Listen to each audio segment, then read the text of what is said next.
All right, let's dive into the core ideas from Robert Kiyosaki, the author of Rich Dad, Poor Dad. His whole argument is that there's a really simple reason the rich keep getting richer, and it's a lesson you definitely won't learn in a traditional classroom. So let's get right into it. Everything for him started with this one simple question. When he was just a kid, Kiyosaki asked his dad, who, by the way, was the head of education, "Why don't we learn about money in school?" And believe it or not, that one question and the answer he got changed the entire course of his life. So at the heart of Kiyosaki's entire philosophy are these two central father figures. Each one had a completely different way of looking at work, at life, and especially at money.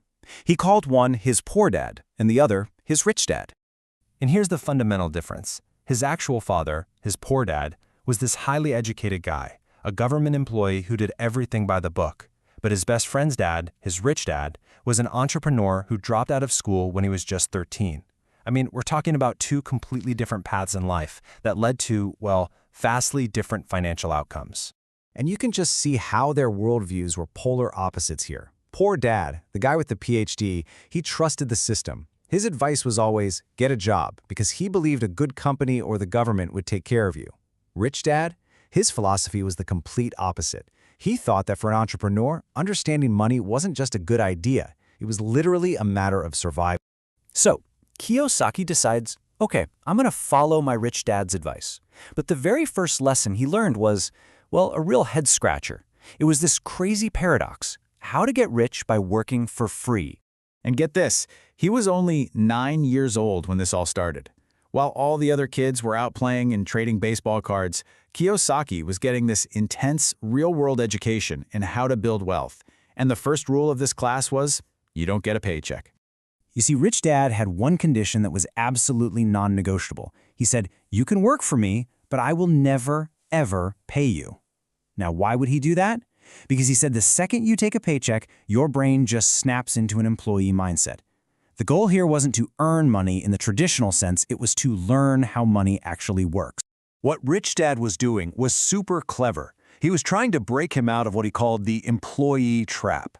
By just taking the paycheck completely out of the equation, he forced young Kiyosaki to stop thinking about trading his time for dollars and to start looking around for opportunities to create real value. So, you might be wondering, how did Rich Dad teach him all this stuff? Textbooks? Lectures? Nope.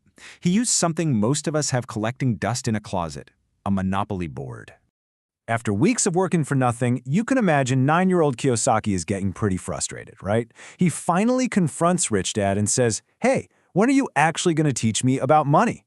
And Rich Dad just calmly points to the Monopoly board and says, I have been. The whole secret was hiding in plain sight this whole time.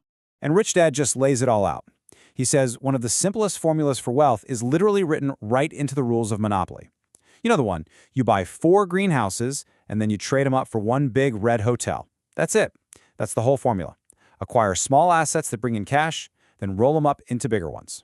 And look, this wasn't just some cute little board game theory. For the next 10 years, Kiyosaki actually watched his rich dad play this exact game, but in the real world.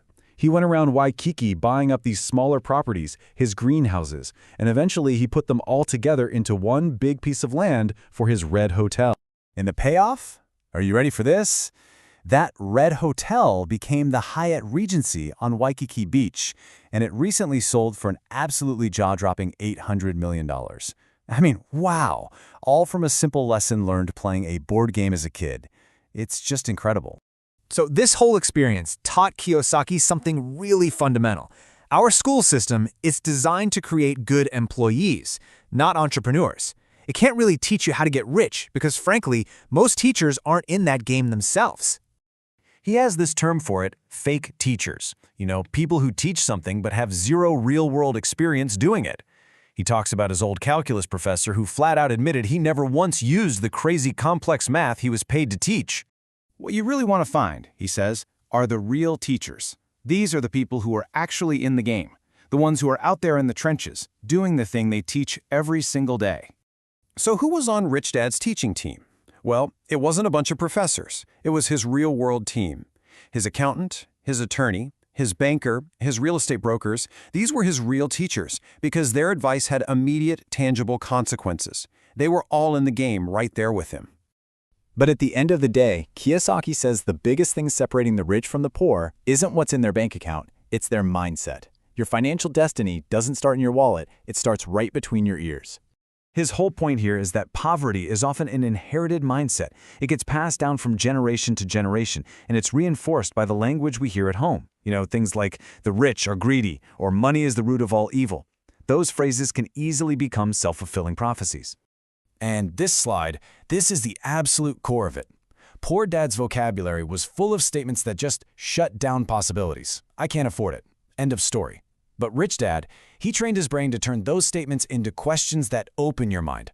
How can I afford it? One is a statement that closes your mind. The other is a question that forces it to go to work and find a solution. That tiny little shift changes everything. So as we wrap this up, the question to ask yourself is this. Is your mindset, the words you use, and the thoughts you have about money, opening your mind up to new possibilities, or is it shutting it down? Because according to Rich Dad, that one thing will ultimately decide your financial future.